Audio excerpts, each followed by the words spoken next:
Irmãos, hoje nós estamos aqui na casa de Deus e eu tenho certeza que você está sentindo a presença do Eterno, amém? Se você ainda não sentiu a presença do Eterno, se conecte aí com Deus, se desligue aqui da terra e faça com que a presença dele continue aqui sobre nós, amém?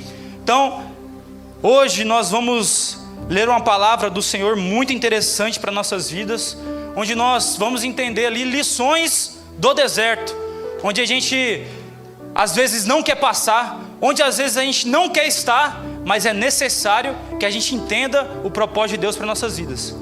Então eu quero que você se conecte aí com Deus, tire toda a tua angústia, tire tudo aquilo que está inflando aí sua mente, seu coração, e agora fique ligado no que Deus vai falar com você, amém?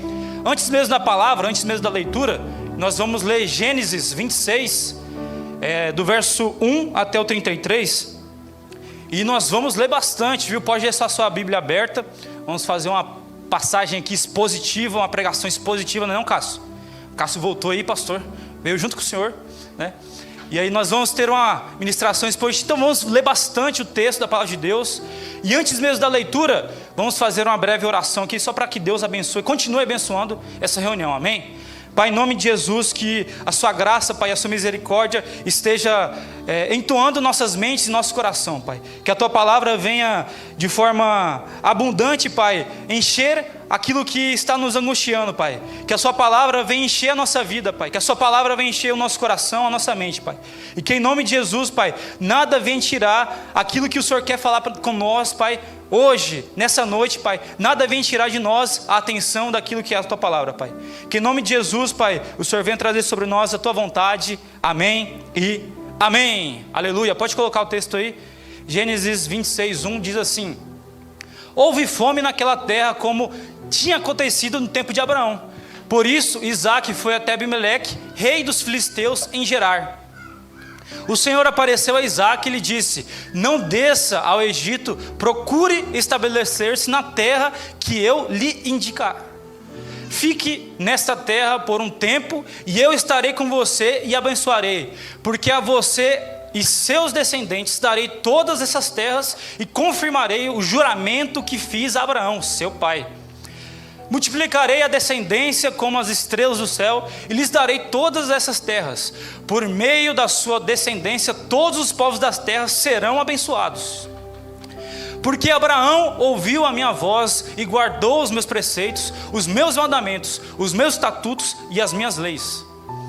Assim, Isaque ficou em Gerar. Quando os homens do lugar lhe perguntaram sobre sua mulher, ele disse: ela é minha irmã. Teve medo de dizer que era sua mulher, pois pensou: os homens deste lugar podem matar-me por causa da Rebeca, por ela ser muito bonita, por ela ser tão bonita. Isaque estava em Gerar, fazia muito tempo. Certo dia Abimeleque, rei dos filisteus, estava olhando do alto de uma janela, quando viu Isaque acariciando Rebeca, a sua mulher. Então Abimeleque chamou Isaque e lhe disse: na verdade, ela é sua mulher. Por que você disse que ela é sua irmã? Isaque respondeu: porque pensei que eu poderia ser morto por causa dela. Então Abimeleque disse: você tem ideia do que nos fez? Qualquer homem bem poderia ter se deitado com sua mulher e teria trazido culpa sobre nós. Então Abimeleque deu ordem ao todo o povo: quem tocar nesse homem ou na mulher dele certamente morrerá. Então Isaque semeou naquela terra e no mesmo ano colheu 100 por 1, porque o Senhor o abençoou. O homem enriqueceu e a sua riqueza continuou a aumentar, até que ficou riquíssimo. Possuía tantos rebanhos e servos que os filisteus o invejavam, a ponto de taparem todos os poços que os servos de Abraão, pai de Isaque, tinha cavado na sua época, enchendo-os de terra. Então Abimeleque disse a Isaque: saia de perto de nós, pois você já é poderoso demais para nós. Isaque saiu de lá e acampou no vale de Gerar, onde se estabeleceu. Isaac recobriu os poços cavados no tempo de Abraão, seu pai, os quais os filisteus fecharam depois que Abraão morreu, e deu-lhes os mesmos nomes, o que o seu pai tinha lhes dado. Os servos de Isaac cavaram no vale e descobriram um poço que jogava água continuamente. Os pastores de Gerar, porém, discutiram com os pastores de Isaac, dizendo: a água é nossa. Por isso Isaac deu ao poço o nome de Ezeque, porque discutiram por causa dele. Então os servos cavaram outro poço, pelo qual também discutiram. Por isso chamou-se Sitna. Isaac mudou-se dali e cavou-se outro. Dessa vez não houve discussão alguma. Então a este poço o nome de Reobote, dizendo: agora o Senhor nos deu espaço para sermos fiéis na terra. Dali Isaac foi para Berseba. Naquela noite o Senhor lhe apareceu e disse: eu, o Senhor Deus de Abraão, o seu pai, não tema, porque estou com você. Eu o abençoarei e multiplicarei os seus descendentes por causa do meu servo Abraão. Isaac construiu neste lugar um altar e invocou o nome do Senhor. Ali armou o acampamento e os seus servos cavaram outro poço. Naquela época Abimeleque foi até Isaac, vindo de Gerar, com Azalte, o seu cavalheiro, o seu conselheiro pessoal, e ficou o comandante do seu exército. Isaac lhes perguntou: por que me vieram ver, uma vez que fostes hostis comigo e me mandaram embora? Eles responderam: vimos claramente que o Senhor está com você, por isso pensamos, façamos o juramento entre nós, queremos firmar uma aliança com você. Você não nos fará mal, assim como nada fizemos a você, mas sempre o trataremos bem e o despedimos em paz. Agora sabemos que o Senhor o tem abençoado. Então Isaac ofereceu-lhes um banquete, e eles comeram e beberam. Na manhã seguinte os dois fizeram um juramento. Depois Isaac os despediu e partiram em paz. Naquele mesmo dia, os servos de Isaac vieram falar sobre os poços que tinham cavado e disseram: achamos água. Isaac deu o nome de Seba, por isso, até o dia de hoje, aquela cidade é conhecida como Berseba.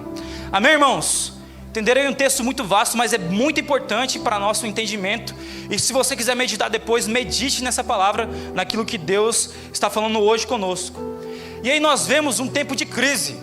Nós vemos aí que Isaac estava passando por um tempo de crise, que até mesmo o pai dele já tinha passado. E aí nós criamos um paralelo para o nosso dia de hoje. Nós temos vivido, e às vezes a gente vive, momentos de crise, que não é coisa nova em nossas vidas. Nós já vivemos, nós vamos passar, e às vezes nós estamos passando por algum momento de crise. Mas às vezes são crises políticas, crises econômicas, crises familiares, espirituais, crises que geram às vezes medo, que geram angústias e insegurança. Assim como nós vimos aí que gerou um tempo de escassez profunda para aquele povo. Gerou um tempo de escassez tão profunda que Isaac teve que tomar as mesmas atitudes, queria tomar as mesmas atitudes do pai e seguir para outra terra, seguir para o Egito. E aí nesse contexto de dificuldade, nesse contexto de enfrentar desafios, nós vemos que Isaac estava enfrentando um desafio muito grande. Isaac ele estava passando por um deserto que iria mostrar para ele princípios que são eternos na nossa vida cristã, e na vida dele com Deus, e na nossa vida com Deus também. Então nós temos que entender que o deserto, às vezes Deus forma esse deserto, essa crise em nossas vidas, para também formar um caráter que nos conduz a uma experiência mais profunda com Ele, que é uma situação que às vezes nós não queremos passar, ou que nós não entendemos. E aí nessa noite, a partir desse acontecimento na vida desse patriarca, nós vamos ver que são 10 lições que nós vamos tirar a partir desse acontecimento. Repita comigo aí: 10 lições.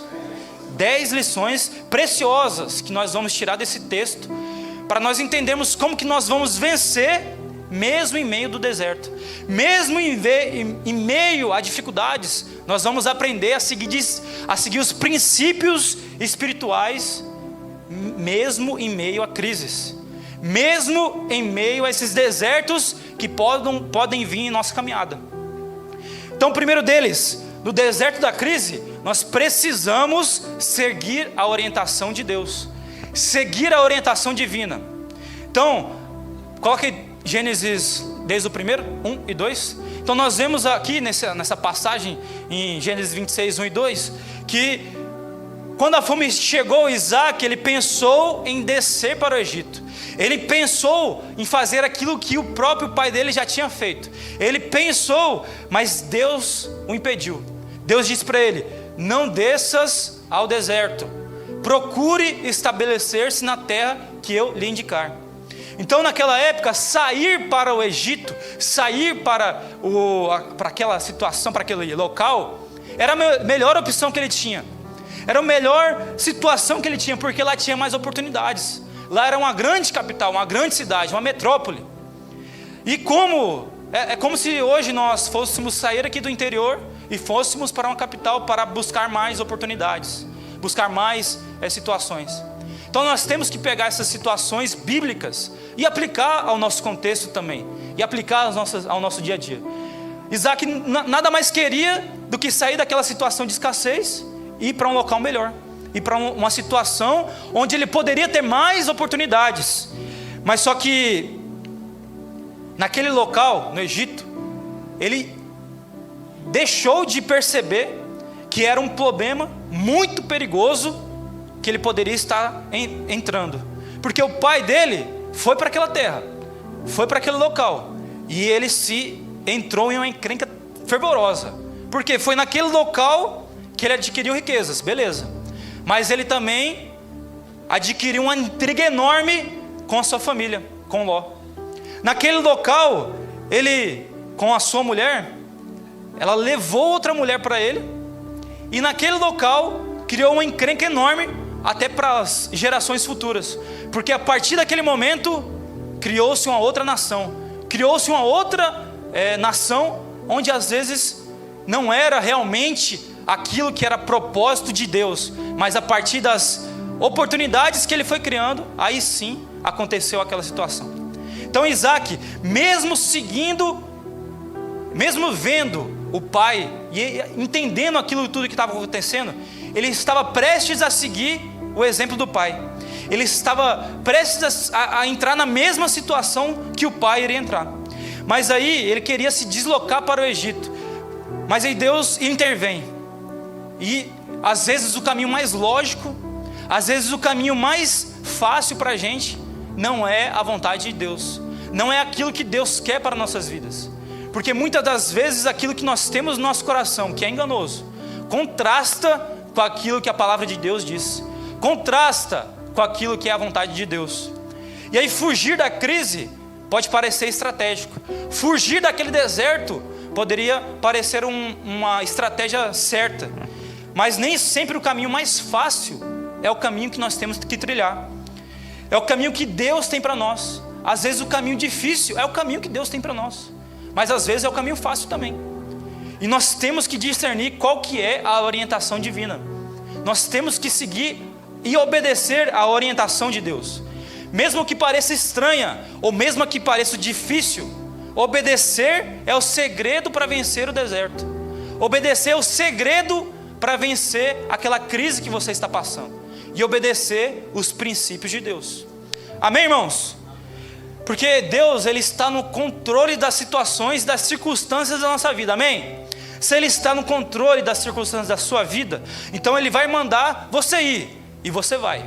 Se Ele está no controle das circunstâncias da sua vida, Ele vai mandar você ficar, e você vai ficar. Amém, irmãos? Segunda lição: no deserto da crise, precisamos nos voltar para as promessas de Deus, para as promessas que essa palavra tem para nós, porque nós às vezes estamos tão afastados das coisas de Deus, que nós esquecemos das promessas que Ele tem para nossas vidas. E lá em Gênesis 26, do 3 ao 5, seguindo o texto, nós vemos que nós não somos guiados pelo que nós vemos. Isaac não foi guiado por aquilo que ele viu. Nós não somos guiados por aquilo que nós sentimos. Isaac não foi guiado por aquilo que ele sentia, que era o desejo de seguir aquilo que o pai fazia. Isaac não foi guiado pelo que ele tinha ou pelo que ele queria obter. Nós não somos guiados pelos nossos méritos, pelo aquilo que nós temos. Nós somos guiados pela orientação divina. Amém, irmãos? Eu e você devemos ser guiados, orientados pela decisão de Deus. Amém, irmãos? E aí dentro dessa situação que poderia ser crítica, uma situação que poderia ser, às vezes, nós não entendemos, ou às vezes nós achamos que não vamos conseguir vencer, é onde Deus diz: é aí que eu vou abençoar você, é aí que eu vou mostrar o verdadeiro milagre que é a sua vida, é aí que eu vou mostrar que a sua descendência vai se multiplicar, e é aí que eu vou te mostrar e te falar a promessa divina, é aí que você vai entender a promessa que eu tenho para você. Então às vezes passar por um momento de crise é onde Deus vai mostrar a promessa que nós temos, é onde Deus vai realmente abrir os nossos olhos, porque é ali onde nós estamos mais vulneráveis, aonde Deus pode agir. Amém, irmãos? E aí essa passagem é muito rica, porque nós conseguimos entender várias coisas para a nossa vida. E aí nós percebemos também que Deus, Ele está nos mostrando para não ter medo do nosso futuro, não ter medo daquilo que está por vir. Por quê? Às vezes o solteiro aí está aflito porque acha que não vai casar. Aí o casado está aflito porque acha que não vai conseguir cuidar dos filhos ou educar os filhos. E aí os mais velhos estão aflitos porque acham que, como é que vai ser minha velhice? Será que meus filhos vão cuidar de mim? Se eu não tenho filho, para onde que eu vou? E aí a gente fica aflito, fica naquela situação de ficar angustiado pelo futuro. Mas aí Deus promete para nós que nunca nos desamparará, e que o futuro das nossas vidas está na mão dele. Amém, irmãos? Se nós somos realmente filhos de Deus, o futuro das nossas vidas tem que estar na mão de Deus. Amém? E aí Deus prometeu nessa passagem: habite nessa terra, e eu serei contigo e te abençoarei. Em meio a essa crise, nós não somos guiados pelas circunstâncias da nossa vida, por aquilo que nós temos, por aquilo que nós vemos, por aquilo que nós sentimos. Não, nós somos guiados e garantidos que o nosso futuro está nas mãos de Deus. Amém, irmãos? E nosso futuro está nas mãos e naquilo que Deus falou nessas promessas. Então a segunda lição: precisamos nos voltar às promessas de Deus, as promessas de Deus para nossas vidas. E a terceira lição: no deserto da crise, nós precisamos obedecer a Deus sem racionalizações, sem querer justificar as coisas que estão acontecendo, ou as circunstâncias que estão acontecendo, ou que vão acontecer para os nossos padrões. Então nós vemos ali no verso 6, que Deus diz a Abraão, em verso 6 na verdade não, nós vemos antes, né? Que Deus diz a Abraão, lá em Ur dos Caldeus: saia da sua terra. E agora, lá no verso 6, ele diz para Isaac: fique nessa terra. Então cada um tem o seu propósito, cada um tem a sua bênção, cada um tem a sua orientação. E nós precisamos nos moldar na palavra de Deus, não ao contrário. A palavra de Deus nos moldar, a palavra de Deus se moldar às nossas vontades. No verso 6, nós vemos que nenhum deles, nem Abraão, nem Isaac, questionou a orientação divina. Nenhum deles postergou a orientação divina. Não, eu vou fazer mais tarde, porque eu vou terminar aqui minha faculdade. Isaac lá: não, vou terminar minha faculdade aqui de cavador de poço, e aí depois eu vou vir para Gerar. Não, ele não arranjou desculpas, ele não falou que precisava entender o seu futuro, ele não falou que precisava estar mais capacitado, ele não deu desculpas e racionalizou aquela orientação divina, mas ele recebeu uma ordem de Deus e fez a ordem de Deus, sem racionalizar, sem ajustar a sua bel vontade, a seu bel prazer. Então Isaac entendeu e ficou em Gerar, sem desculpas, sem racionalização, sem justificativas. E a obediência à palavra de Deus, ela tem que ser imediata, assim como nós vemos nesse texto. A obediência à orientação divina tem que ser no ato que acontece em nossas vidas. Porque às vezes é igual aqueles jargões, né? Aquelas ditados populares. A oportunidade é igual um cavalo laçado, só passa uma vez, né? Estou ficando velho já, falando vários ditados. Mas o segredo da vida vitoriosa é obedecer a Deus. Então nós temos que obedecer. Então o segredo de uma vida vitoriosa. Você quer uma vida vitoriosa, irmãos? Amém? Você quer uma vida vitoriosa aí, irmãos? Tem que falar mais alto para o povo. Se você quer uma vida vitoriosa, obedeça. Obedeça a orientação divina. Quarta lição. No meio do deserto da crise, precisamos saber que a tentação vem depois de uma grande bênção. Coloca aí Gênesis 26, né? Do 7 ao 11. Gênesis 26, do 7 ao 11. Lá ele diz assim, ó, quantos homens no lugar lhe perguntaram sobre a sua mulher? Lhe disse, ela é minha irmã. Teve medo de dizer que era sua mulher. Pensou, pois, os homens deste lugar podem me matar por causa de Rebeca, por ser tão bonita. Olha uma bênção aí.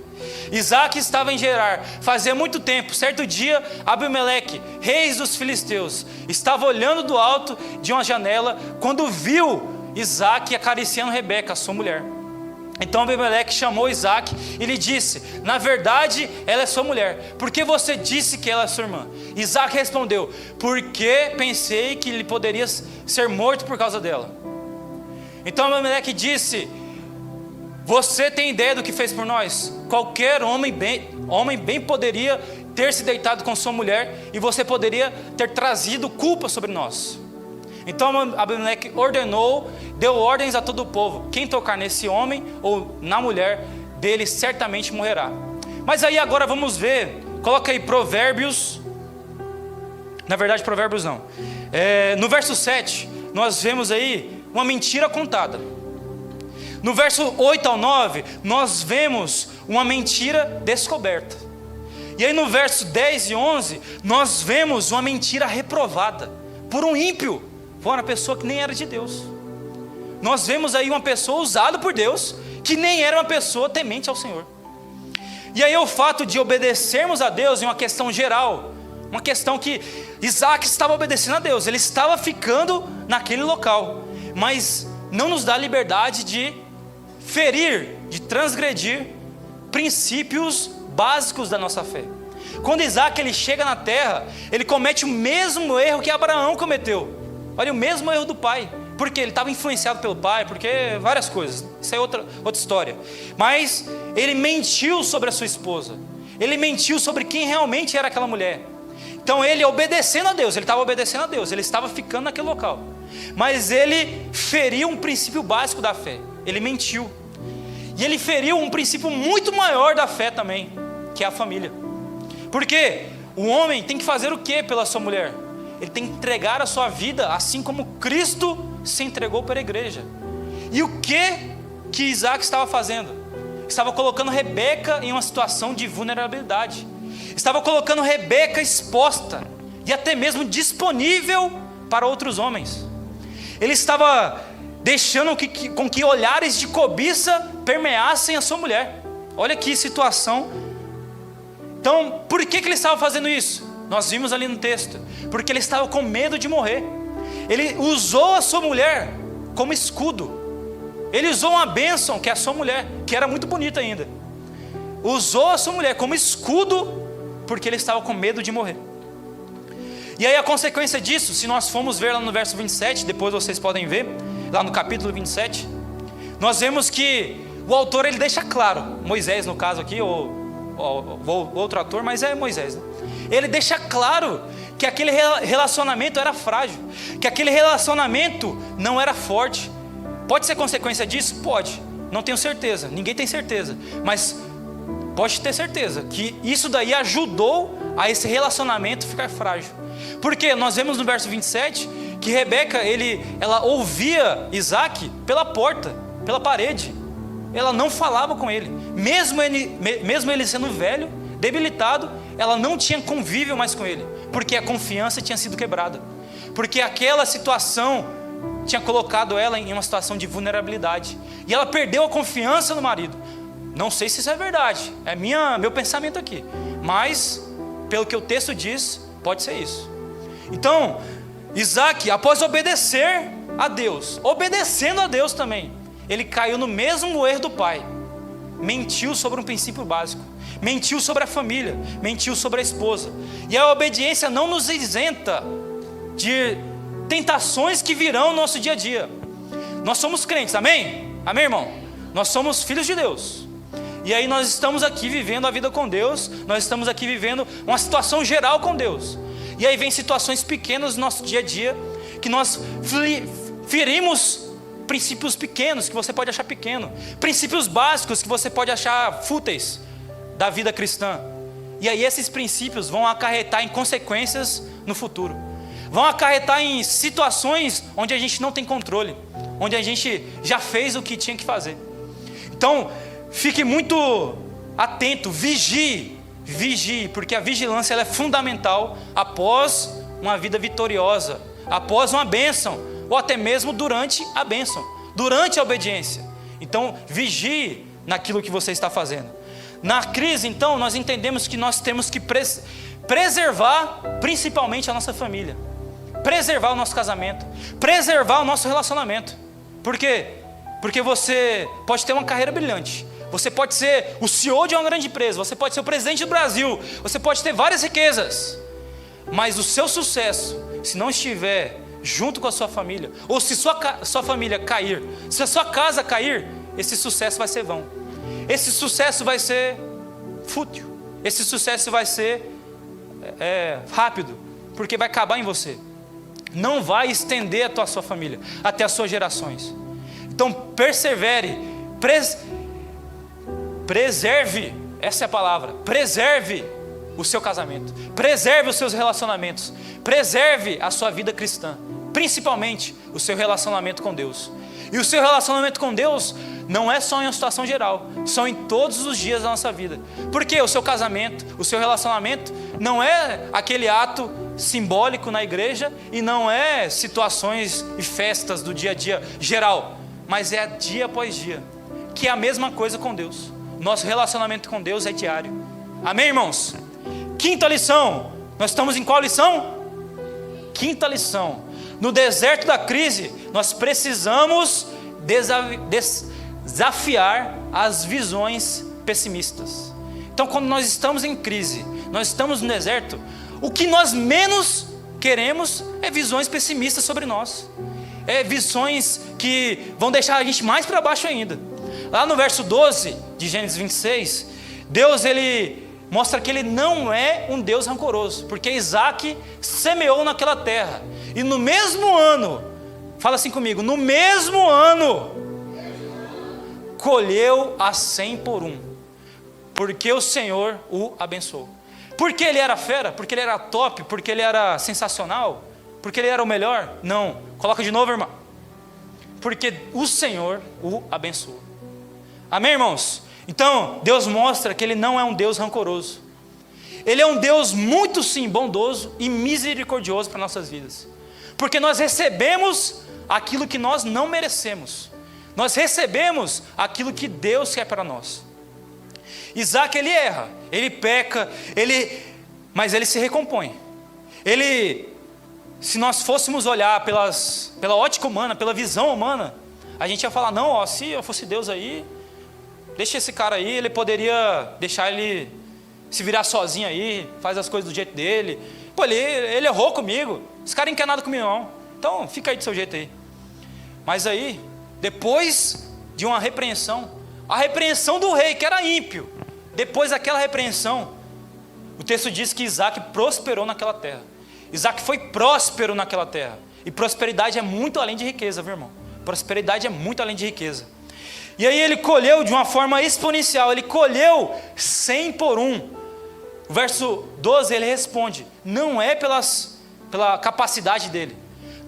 Quando nós estivermos em situações de crise, e nós começarmos a colher, nós começarmos a ter vitórias, a ter conquistas, a sair daquela crise, Aí a gente acha, não, é porque eu fiz aquilo lá, é porque eu sou fera, é porque eu sou top, é porque o cara lá me ajudou, é porque aquela pessoa ali me deu ajuda. Não.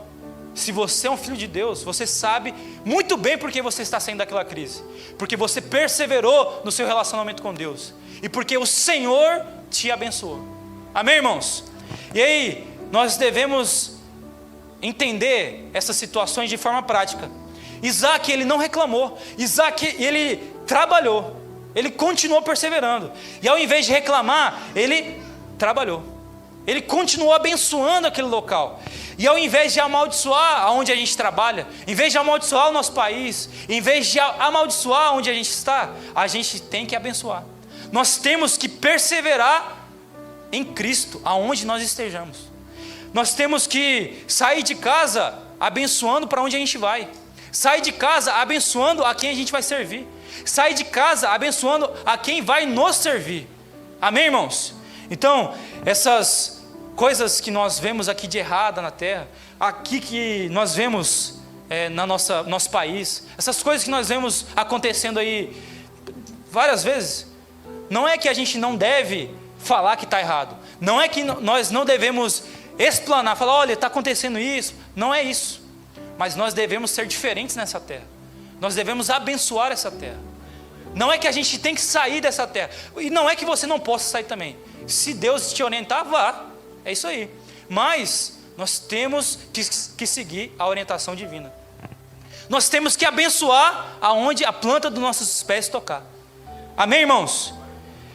Certa vez tinha um exército lá, todo um exército, com medo de um homem só, com medo de um gigante, e aí chega um rapaz, todo ousado, e fala, o que esse cara está fazendo aí? Esse maluco aí. Ele entende que aquele gigante, ele não estava lutando contra aquele exército, ele não estava lutando contra aquele povo, ele estava lutando sim contra os princípios de Deus, ele estava lutando sim contra o próprio Senhor dos exércitos, ele estava lutando contra o Senhor dos exércitos. Então um rapaz começa a lutar com esse gigante, e vence esse gigante, pelas forças dele, pelo agir dele? Não, porque o Senhor o abençoou, porque ele estava lutando aquela batalha com os olhos fixos em Deus, com os olhos fixos no eterno. Então quando você for lutar suas batalhas, for vencer suas crises, fique com seus olhos fixos em Deus, fique com seus olhos fixos nas promessas de Deus, amém, irmãos? Porque só assim você vai ver que aquela situação não é pelo seu conhecimento, não é pela sua vontade, não é pela sua força, mas sim pelo agir de Deus. E aí, certa vez, eu estava lá em casa, falando, não, vou sair aqui, não sei lá. E aí a bateria da chave começou a dar ruim. E aí o carro não abria, o miolo também não abria. Aí eu fui ver no YouTube, falei, não, acho que eu consigo fazer. Mas aí Deus, melhor fazer não, viu, senão vai dar errado aí. Aí eu falei, não, vou fazer não, vou chamar um cara aqui. E eu moro lá na Vila da Aeronáutica, descendo ali, pertinho tem um chaveiro, Chamei o chaveiro, era um sábado, ele chegou lá de manhã, fez o trabalho em 5 minutos, pastor.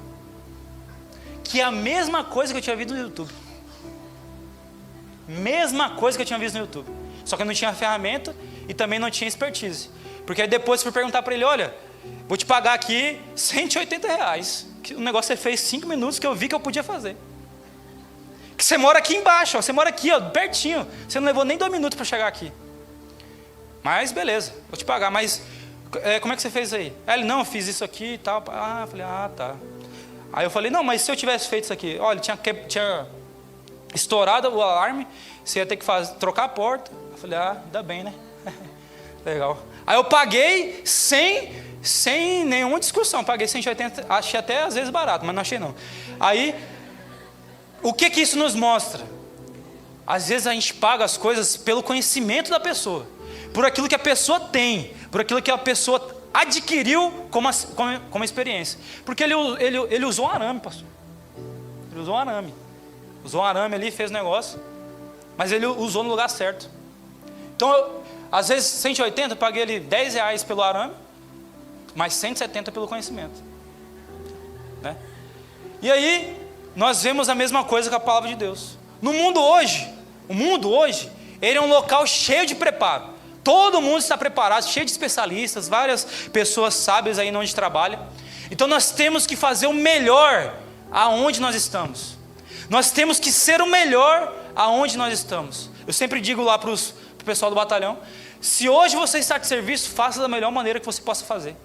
Faça da melhor maneira que você possa fazer. Aquilo que você está fazendo, faça da melhor maneira, que Deus vai te abençoar, que Deus vai te prosperar. Então se você for fazer algo, não dê aquele jeitinho, faça do melhor jeito. Isaac, ele era um especialista, ele é um especialista e Deus abençoou o trabalho dele. Deus abençoou ele numa terra que estava cheia de fome, cheia de caos, cheia de crise, no deserto. Deus abençoou Isaac. Ele colheu 100 por 1, ele semeou 1 e colheu 100. Então Deus o abençoou de tal maneira que nós não devemos olhar para a crise que nós estamos, mas sim para aquele que vai nos ajudar a vencer essa crise. Nós temos que olhar para a crise, para a situação com os olhos de fé, para aquele que já venceu esse mundo, para aquele que já derrotou todas as batalhas que nós vamos batalhar aqui na terra. E Deus nos faz prosperar quem obedece e quem trabalha. Amém? Sexta lição: no deserto da crise, nós podemos experimentar os maiores milagres de Deus. Então, às vezes, nós estamos numa vida de bem e bom, não damos a total noção daquilo que Deus faz em nossas vidas. Porque nossa vida é tão boa que nós, às vezes, nem damos valor para aquilo que Deus faz. E aí, nós começamos a passar por um deserto. Lá no verso 12 ao 14, nós vemos isso. Nós vemos também lá em Provérbios, que ele retrata que o trabalho diligente é a bênção, e a bênção de Deus, eles caminham juntas. A bênção e o trabalho caminham juntos. Lá em Provérbios 10, coloca aí, Provérbios 10, 4, por favor. Todos vamos ler comigo aqui agora, Provérbios 10, 4. 1, 2, 3. As mãos preguiçosas...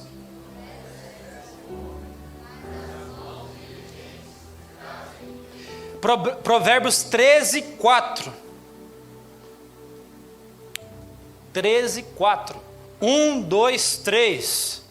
O preguiçoso deseja e nada consegue.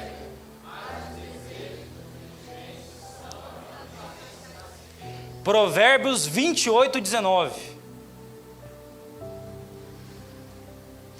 1, 2, 3. Quem lavra a sua terra...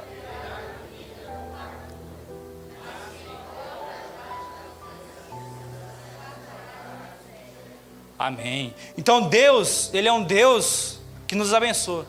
Mas ele abençoa aquele que trabalha diligentemente. Isaac, ele prosperou, ele ficou riquíssimo. E a prosperidade veio da bênção de Deus, aliada com o trabalho diligente dele. E aí Deus, ele não abençoa os preguiçosos. Nós vemos ali, os ociosos. Deus, ele abençoa quem trabalha com excelência. Quem trabalha bem.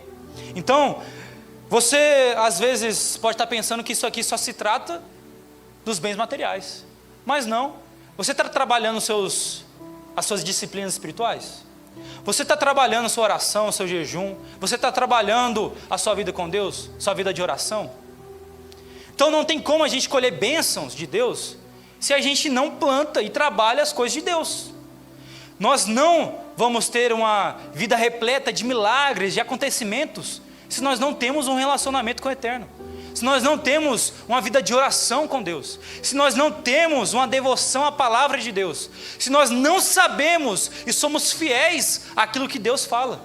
Se nós não conhecemos e somos obedientes à palavra de Deus no nosso dia a dia. Então, às vezes, a gente acha que essa parte do texto, ou que esses versículos em Provérbios, está dizendo só dos bens materiais, mas também está falando muito sobre as nossas disciplinas espirituais. Você está trabalhando as suas disciplinas espirituais? Lição 7. No deserto da crise, precisamos estar preparados para enfrentar a oposição, sem azedar o nosso coração. Porque nós vemos também lá do verso 14 ao 16, que com a prosperidade, com as riquezas, com as bênçãos de Deus na nossa vida, os filisteus vieram através na vida de Isaac. E vieram com o quê? Com inveja. Vieram com problemas. Vieram com situações ali que eram percalços na vida de Isaac. Eles entulharam, jogaram terra nos poços, no trabalho de Isaac. Eles acabaram com o trabalho que Isaac tinha feito. Mesmo assim, Isaac, ele revidou. Isaac, ele não guerreou. Isaac, ele optou em cavar mais poços, em cavar e trabalhar mais, e trabalhar melhor.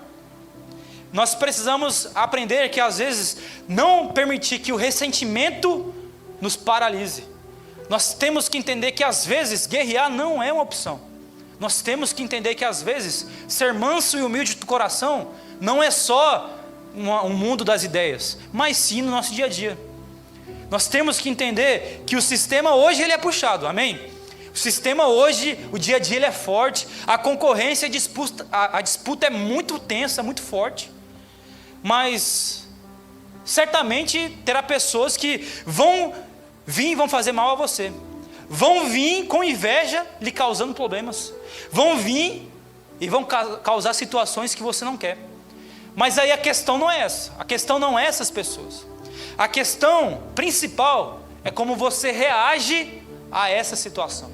Como que você reage a isso? Você vai entrar nesse jogo? Você vai entrar nessa guerra? Então nós temos que entender que Isaac nunca declarou uma guerra. Diferente de seu pai, né? Ele nunca declarou uma guerra, porque cada um tem o seu propósito. Cada um tem o seu propósito diante de Deus. Então Isaac, ele sempre foi diligente no seu trabalho. Às vezes o seu propósito de Deus é você ser tão eficaz, tão excelente no seu trabalho, que a partir da sua vida, lá no seu trabalho, as pessoas vão reconhecer a Deus, vão reconhecer a Cristo. Então, nós vemos que, às vezes, aquilo que o apóstolo Paulo diz, que é melhor sofrer um dano do que perder uma batalha, se aplica muito em nossas vidas. Às vezes nós não queremos sofrer um dano, sofrer uma perca, dar a cara a tapa, dar a outra face. Nós queremos sempre vencer, sempre estar prontos, sempre estar no topo. Mas aí vem essa palavra e nos confronta. Às vezes nós vemos também que nós não prosperamos de verdade, porque nós não perdoamos quem faz esse mal para a gente. Nós não aplicamos um princípio básico da palavra de Deus, que é o perdão. E aí, ser rico e ser próspero tem uma diferença muito grande, porque ser próspero é aquele que tem e está bem com ele, é aquele que tem e está bem com as pessoas, mas principalmente é aquele que está bem com Deus. Por isso que hoje no dia a dia nós vemos vários coaches, pessoas aí mestradas, várias pessoas aí profissionais da área de administração, várias pessoas buscando sempre essa vertente espiritual. Não, você tem que estar bem na sua vida espiritual, você tem que estar bem com Deus, você tem que estar bem na sua alma, no seu espírito. Às vezes a pessoa não é nem cristã, mas ela sabe o peso da espiritualidade em nossas vidas. Ela sabe o peso que esse ponto tem no nosso dia a dia. Então eu e você temos a oportunidade e sabemos muito bem naquilo que Deus tem para nossas vidas. Nós sabemos muito bem das promessas de Deus e às vezes nós esperamos que as outras pessoas falem para nós que nós temos que estar bem com Deus para estar bem com os outros, para estar bem com nós. Irmãos, nós temos a palavra de Deus nos guiando. Nós temos a palavra de Deus nos mostrando como vencer as nossas crises. Então só se baseie naquilo que Deus diz para a sua vida. Só se baseie naquilo que a palavra de Deus diz para você. Amém, irmãos? 8ª lição. No deserto da crise, precisamos reabrir as antigas fontes sem deixar de cavar novos poços. O que quer dizer isso? Lá no verso 18, Isaac, coloca aí. Isaac reabriu os poços cavados no tempo de Abraão, o seu pai, os quais os filisteus fecharam depois que Abraão morreu, e deu-lhes os mesmos nomes que seu pai lhes tinha dado. O que nós vemos aí? Isaac, ele reabriu os poços de Abraão, seu pai, mas também ele cavou novos poços, seguindo o texto. Nós devemos sim honrar o passado, nós devemos fechar e abrir e resolver aquelas situações do passado, resolver aquelas situações que nos puxam para trás, mas devemos continuar no propósito de Deus. Devemos continuar naquilo que Deus diz para nós. Devemos sim honrar o passado, honrar aquelas pessoas que fizeram por nós e resolver aquelas situações do passado, sem deixar de construir o futuro. O legado ele é muito importante, nós devemos continuar o legado, mas nós precisamos avançar.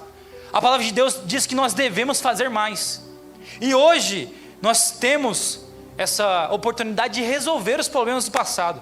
Não ficar remoendo e vivendo de passado. Nós não somos museu.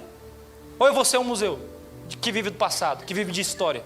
Nós não somos essas pessoas que ficam presas no passado, porque nós sabemos para onde nós vamos. Nós sabemos quem virá nos resgatar. Amém, irmãos? E nós devemos sim limpar nossa mente e nosso coração. Nós devemos sim viver o presente, mas colocar o nosso futuro nas mãos de Deus e resolver também as coisas do passado. Nós temos a obrigação bíblica de fazer mais do que a nossa antiga geração.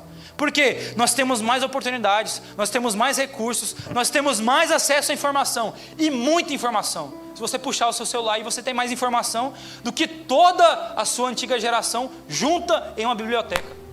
Então nós temos a obrigação de fazer mais. Nós temos a obrigação de pregar o evangelho. Nós temos a obrigação de ser mais crentes. Nós temos a obrigação de ser mais piedosos. Nós temos a obrigação de ser mais cheios do Espírito Santo. Amém, irmãos? Amém? Estão entendendo até aí? Amém, irmãos? Nona lição. Nós estamos em qual lição? Nona lição. Chegando na última já. No deserto da crise, nós precisamos tirar o entulho do mundo. Nós precisamos tirar o lixo do mundo para que jorre uma água viva. Para que a água viva possa jorrar em nossas vidas. Lá no verso 18 também, agora de uma forma mais espiritual, nós vemos que o entulho ele representa o lixo do mundo que nos impede de fluir as coisas de Deus e de viver a vida com Deus plenamente. Nós temos às vezes um lixo do pecado, o lixo de filosofias humanas, o lixo de pensamentos humanos, o lixo de distrações humanas, enchendo o nosso coração, enchendo a nossa vida, impedindo com que águas jorrem por nossas vidas, com que águas jorrem pela nossa boca, com que águas plenas do Espírito Santo estejam em nossas mentes, com águas purificadoras da palavra de Deus esteja no nosso dia a dia. Então, nós vemos que nós devemos sim limpar a nossa mente, nosso coração, mas do que nós estamos nos enchendo? Nós estamos, a maior parte do tempo, nos enchendo de quê? Nós estamos fazendo o quê a maior parte do tempo? O que nós estamos ouvindo? O que nós estamos lendo? O que nós estamos assistindo? Do que nós estamos nos enchendo? Então nós devemos nos limpar e tirar esse entulho, esse lixo do mundo, dos nossos corações, das nossas mentes. Amém, irmãos? Aleluia! Aleluia, irmãos! 10ª lição, já chegando para o final. No deserto da crise, nós precisamos misturar a nossa fé com o nosso trabalho, com o nosso dia a dia. Por quê? O nosso dia a dia, o nosso trabalho não é nada mais aquilo que o nosso culto diário, do que a nossa adoração diária, do que aquilo que nós realmente somos. Então lá no verso 24 a 25, nós vemos que fala assim: levantou um altar e invocou o nome do Senhor, armou sua tenda e os servos abriram ali poços. A espiritualidade não deve ser separada da nossa vida prática, porque se a nossa espiritualidade ela é diferente da nossa vida prática, de nada nós somos. Você é um falso, eu sou um falso. Se aqui nós estamos vivendo uma vida excelente espiritualmente falando, se aqui eu e você somos realmente uma pessoa que é diligente nos trabalhos espirituais, aqui na igreja a gente jejua, aqui na igreja a gente ora, aqui na igreja a gente lê a palavra de Deus, mas aí chega em casa, chega no trabalho e eu não tenho essa mesma vida espiritual, nós somos aquilo que a palavra de Deus diz muito e que às vezes a gente acha que é muito pesado, mas nós somos hipócritas. Nós somos pessoas falsas. Por quê? nós não colocamos em prática aquilo que nós tanto ansiamos aqui, que nós tanto buscamos aqui. Tem poço nesse versículo, tem poço, então tem trabalho nesse versículo. Isaac, ele mostra aquele trabalho que ele está fazendo no seu dia a dia ali. Tem altar nesse versículo, nessa parte do texto, porque ali nós vemos que há devoção a Deus, que ele glorifica e que ele consagra o trabalho dele ao Eterno. No mesmo tempo que ele está fazendo um poço, ele também fala para fazer um altar, e ele faz um altar. E quando nós entendemos o significado do altar, que é uma vida entregue ao Senhor, nós entendemos o que realmente nós temos que fazer no nosso dia a dia. Nós temos que entregar os nossos caminhos e o nosso deserto, a nossa crise, a nossa batalha ao Eterno. Mas nós vamos realmente, literalmente, descansar no Senhor?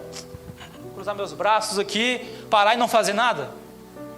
Eu vou realmente parar de fazer tudo, ficar sentado e não fazer nada? Irmãos, eu tenho que ter um trabalho diligente, manter a minha vida focada naquilo que Deus tem como propósito. Eu não posso ser omisso e ocioso, ser preguiçoso. Eu tenho que trabalhar, eu tenho que mostrar serviço. Não é que isso vai me salvar, não é que isso vai me trazer a salvação, vai me levar para o céu, mas isso vai demonstrar o que realmente eu tenho no meu coração. Isso vai realmente demonstrar aquilo que eu tenho na minha mente. Isso aí vai demonstrar realmente quem eu sou com Deus, porque isso daí vai ser uma rotina diária cristã.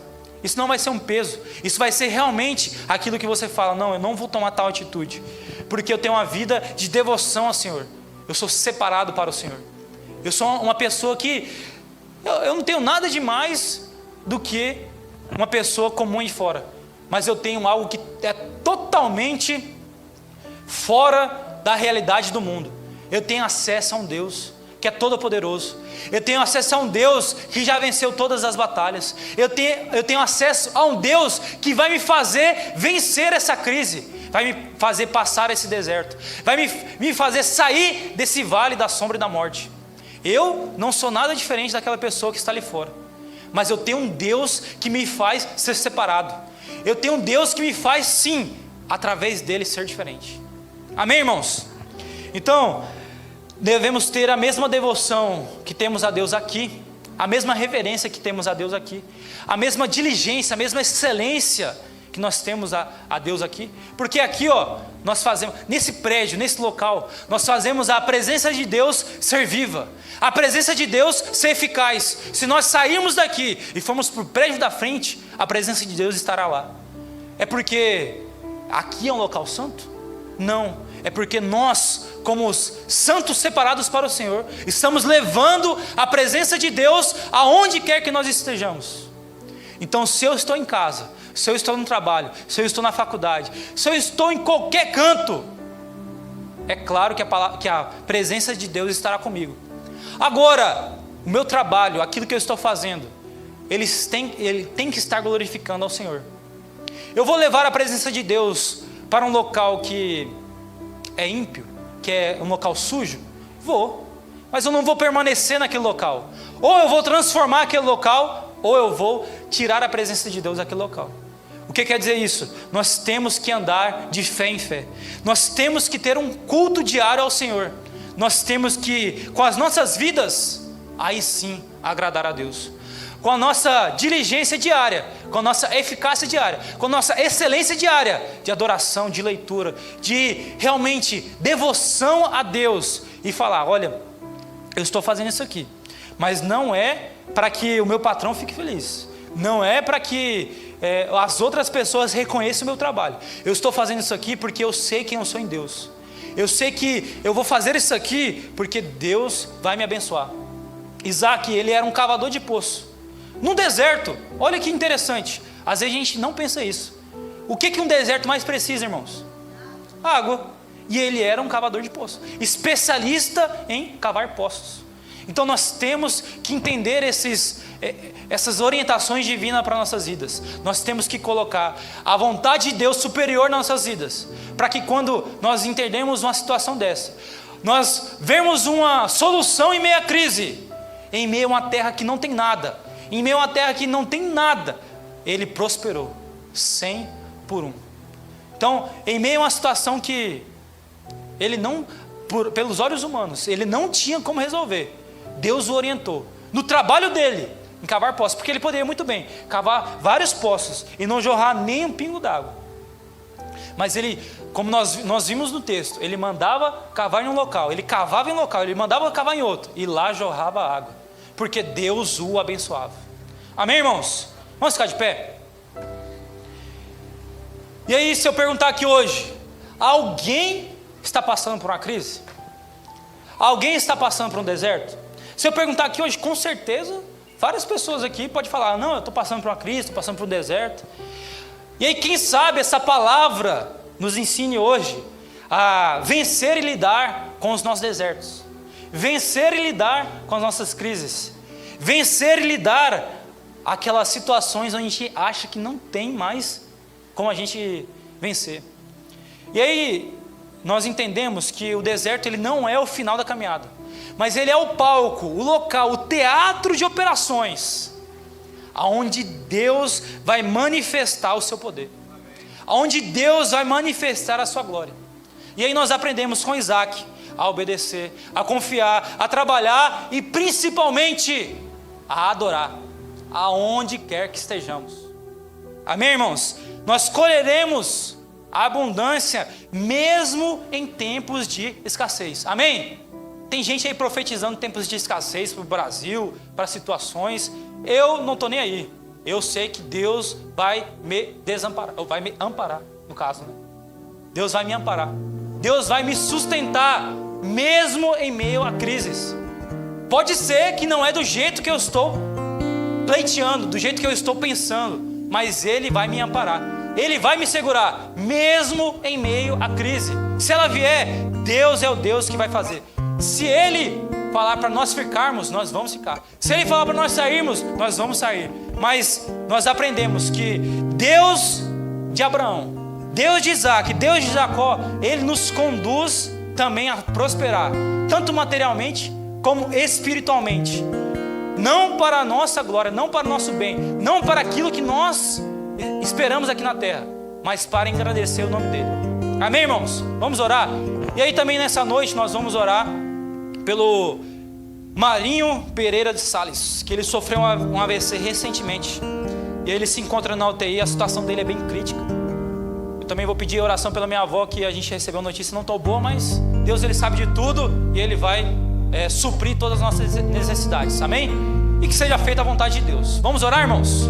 Pai, em nome de Jesus, nós Te clamamos, Pai, e pedimos, meu Deus, que essa presença maravilhosa do Teu Espírito, Pai, que essa orientação divina, Pai, aquilo que o Senhor quer para nossas vidas, Pai, continue não somente nessa noite, Pai, mas que ela venha permear todos os dias da nossa vida, Pai. Que o Senhor encha o nosso coração, que o Senhor encha a nossa mente, Pai, de tudo aquilo que está escrito na Tua palavra, Pai, de tudo aquilo que está escrito nas Suas promessas, Pai. E que em nome de Jesus, meu Deus, o Senhor venha sobre nós, Pai, trazendo sobre nós uma bênção tal, sobremaneira, sob medida, Pai, que nós não vamos entender por que nós estamos passando por aquele momento, por que nós estamos sendo tão abençoados, mas aí sim, na oração, no jejum, quando nós estivermos com o Senhor, nós vamos entender que nós somos abençoados por aquilo que o Senhor é nas nossas vidas, por aquilo que o Senhor é nas nossas casas, Pai, por aquilo que o Senhor é naquilo que o Senhor faz, naquilo que o Senhor quer para nossas vidas, Pai.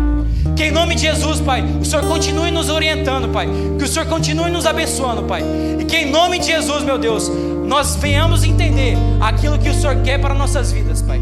Que a Sua palavra nos oriente, que a Sua palavra nos traga vida e vida abundância, Pai. Assim como nós queremos que o Senhor abençoe a vida do Senhor Marinho Pereira Sales, Pai.